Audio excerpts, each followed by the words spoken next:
May the words of my mouth and the meditation of our hearts be always acceptable in thy sight, O Lord, our strength and our redeemer. Amen.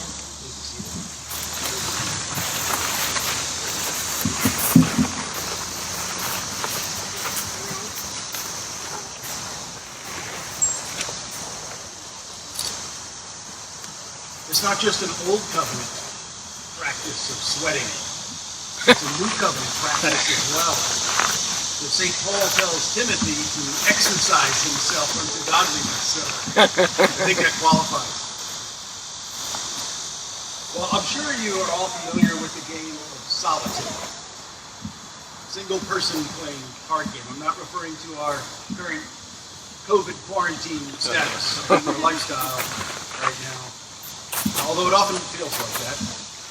Talking about the card game. And for some reason, the card game of solitaire happens to be one of my favorite card games. It's just me and the cards. Nothing else but the odds and perhaps a cheating computer that recognizes that I've won and somehow tries to prevent that from happening again. I'm convinced that's actually the case. The game at first appears to be very easy.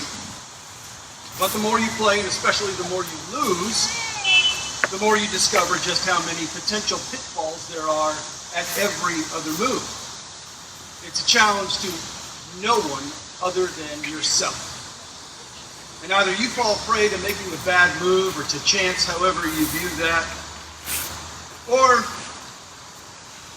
you learn to master the most profitable techniques. And more often than not, you still lose. Sometimes we in the church attempt to live out our Christian life like a game of solitaire. We retreat to our individual, secluded, emotional areas and try to handle making the most rational decisions every time life flips over another card. Sometimes we're lucky and we come out ahead, which can also be bad because it reinforces the solitary approach. But more often than not, I think we lose.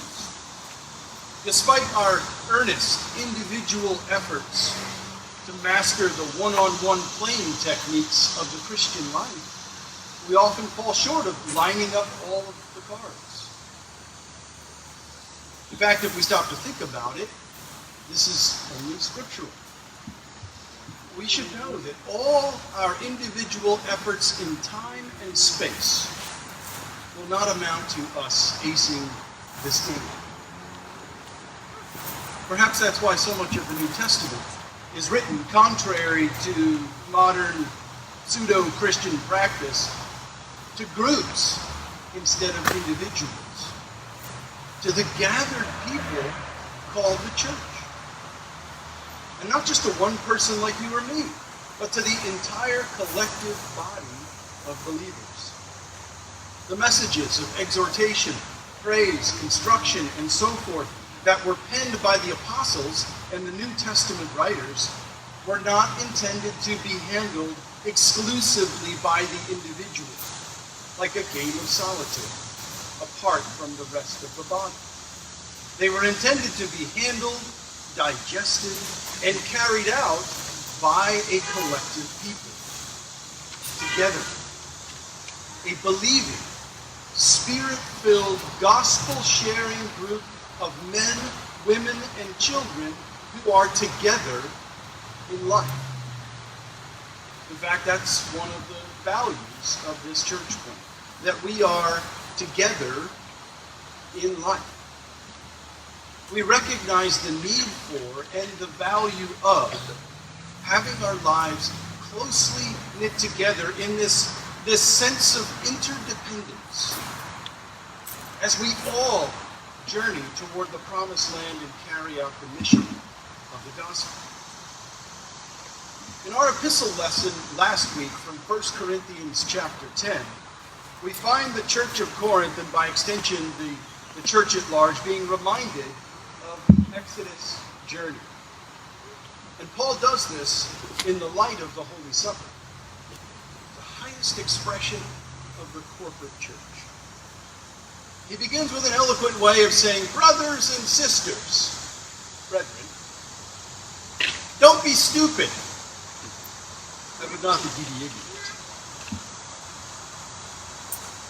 In fact, he feels the need to say it again just 2 chapters later, as we just heard in our epistle lesson today. Perhaps there's a theme there.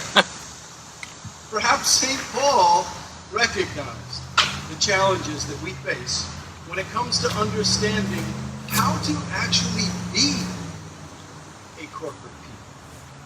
How to actually be a people that are together in life. He writes against this solitaire approach that members of the Corinthian church had begun to practice in small groups. Brethren, I would not that ye be ignorant. Don't be stupid. And then continues rather interestingly with a corporate statement. Brethren, I would not that ye be ignorant how that all our fathers were under the cloud, and all passed through the Red Sea, and all were baptized unto Moses in the cloud and in the sea, and did all eat the same spiritual meat, and did all drink the same spiritual drink. For they drank of that spiritual rock that followed them, and that rock was Christ. Paul makes it clear that there were not different groups that underwent these miraculous experiences. Some that were under the cloud and some that were not. Some that chose to follow the cloud in a slightly different manner than others. Some that chose to cross the sea by boat. Some that chose to drink from the desert wells or oases. Some that were baptized unto Moses. Some that were not. It is evidently clear that this was an all-inclusive event for the people of God. Crossing the sea together, being baptized unto Moses together, being under the cloud together, eating together, drinking from the rock together. It was not a game of solitude. And I don't think it a coincidence either that St. Paul makes clear covenantal reference through both blessings and cursings. First, he lists the blessings that all of God's corporate people enjoy. The cloud, the baptism, the eating, the drinking from the rock. All corporate activities conducted together. But then he goes on to list the curses as well, and the judgment that God issued because some of them murmured. Some of them practiced idolatry. Some of them fornication. Some of them tempted Christ. Notice the contrasting language.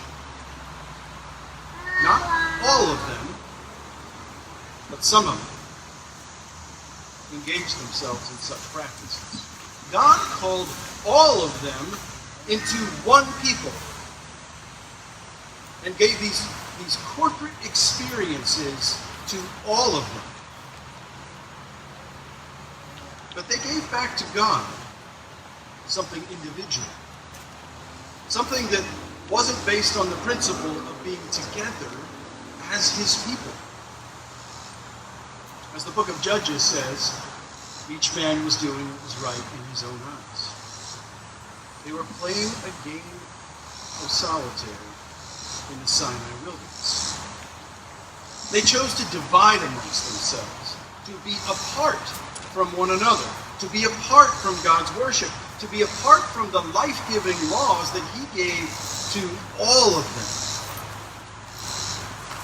But the cards were not found to be in their favor. And as a result, many, as we have heard and read, perished by different divine means. The entire adult generation, older than the age of 20, who was responsible for actually keeping everyone corporately together in this new life, perishes in the wilderness, apart from inheriting God's wonderful presence and fellowship in the land of promise. This is where the solitaire approach landed. And for us, the result is the same. It really is. And this is why the apostle makes it painstakingly clear to the Corinthian Christians that these things happened as examples for us. And in the truths that they foreshadowed, we find striking realities no less awesome either in the matter of blessing or cursing. The great blessing for the chosen people of God is baptism through and into Christ, so that we may receive the grace of being able to feed on the rock in the Holy Side. Again, the highest corporate act of the people of God, as we actually see St. Paul speak to immediately after this passage in 1 Corinthians 11.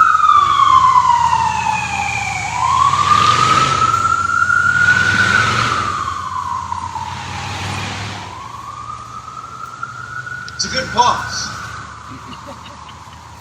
Because now we talk about the curses. But the curse is only one. And again, it's death. Paul writes, "Therefore, whoever eats the bread or drinks the cup of the Lord in an unworthy manner will be guilty of sinning against the body and blood of the Lord. For anyone who eats and drinks without recognizing the body of the Lord, the corporate body, eats and drinks judgment on himself. That is why many of you are weak and sick, and a number of you have fallen asleep." It's the solitaire approach. What an image that St. Paul draws for you and for us. Simple, yet scripturally razor sharp. A picture of the new covenant looking through the old covenant. A picture of the old blessings foreshadowing the present realities of the new covenant as they apply to the spiritual nation of God. And if we were to look through the entire Bible with these thoughts in mind, I think that you'd be amazed at what we would uncover. How the solitaire approach is consistently practiced but constantly fails. How the solitaire approach in our fallen nature, we're just relentlessly drawn to rugged individualism and yet regularly fall short. And how the solution is always found in unity, in togetherness. Just briefly think of Cain's sacrifice, if you recall. The solitaire, I'll do it my way approach. We see a lot of that today in Christendom. But right there is Abel, following the divine covenantal prescriptions given to all of God's people in his day, who offers the right sacrifice. Or how about Saul, who decided to make use of the solitaire approach and offer a sacred sacrifice to God by himself? And right there is David, who unifies the people of God and offers the right sacrifice God demands of all of the body, the sacrifice of a broken and contrite heart. There's Elijah, who took it upon himself to flee into the solitary safety of the desert, telling himself, I'm the only one left, I'm the only one who loves God. By the way, do you ever feel like that? I know I do. Times when you feel like everything's falling apart around you, when nobody seems to care, nobody seems to notice me, nobody seems to be listening, nobody seems to love me. I think the whole faithful church feels like that to some degree right now, especially in America. Aren't we worshiping you, God? Aren't we trying to live by your word? Aren't we nice, loving, moral people? Why does this have to be so hard? Why aren't people flooding the doors of your church? I guess we'll just retreat to the solitude of our safe places and mind our own business. But God confronts Elijah's ignorant behavior with a corporate covenantal reminder in 1 Kings 19. He says to him, "Hey Elijah, listen up. I have reserved yet 7,000 in Israel whose knees have not bowed down to Baal, and all whose mouths have not kissed him. So get back."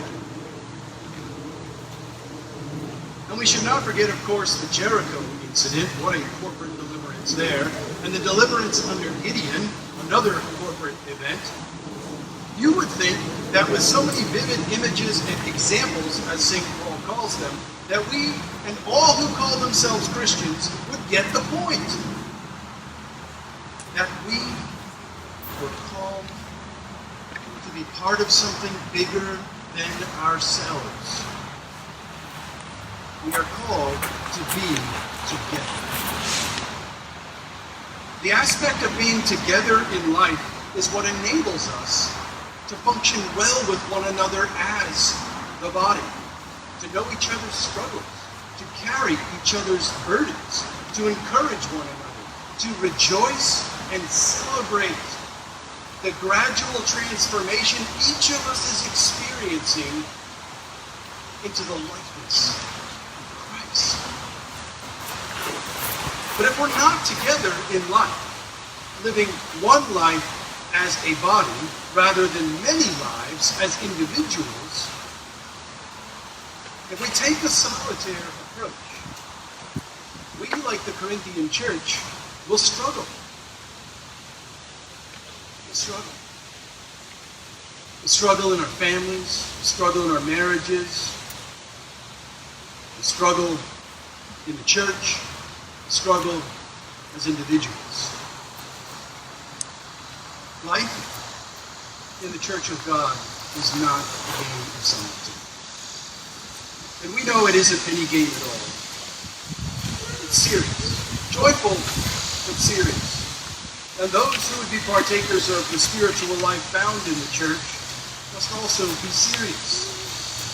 And that's why St. Paul wrote and preached so many of the things we read and hear in the New Testament.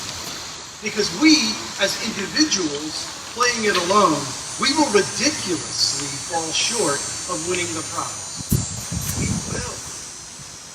But as the corporate people of God, together, we can conquer the world and everything it deals us.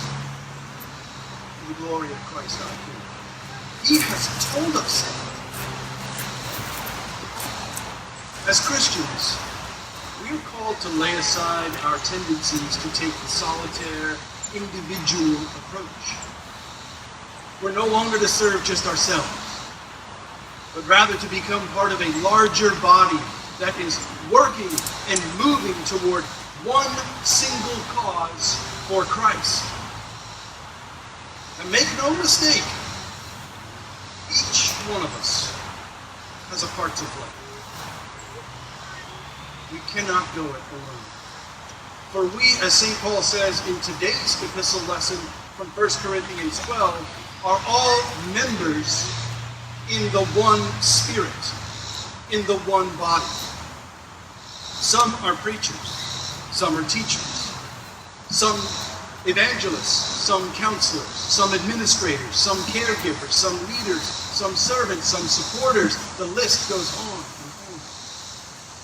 Gifts, talents, and abilities given to each and every one of us as individuals to be used together in life to strengthen the corporate body. Each and every one of us has been called to a place on that list. So what's your place? That's the million-dollar question for most believers. What's your place? And it's no surprise that many Christians throughout our modern society, with all of its time-consuming pleasures and distractions just wrestle with this question. Sometimes to the point that we just suppress it altogether. Just like Jacob wrestled with God, we have to wrestle with this. Each of us must deal with this question together. What is God's will for me in laying aside this solitaire approach and carrying out and contributing to the work of his church? To the work right here, right now, that he has placed before us. The work of Christ the King.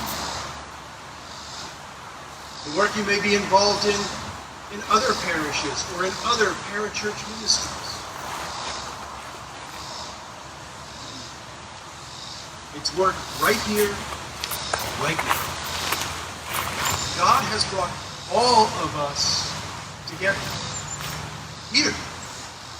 He's called all of us to be together in life.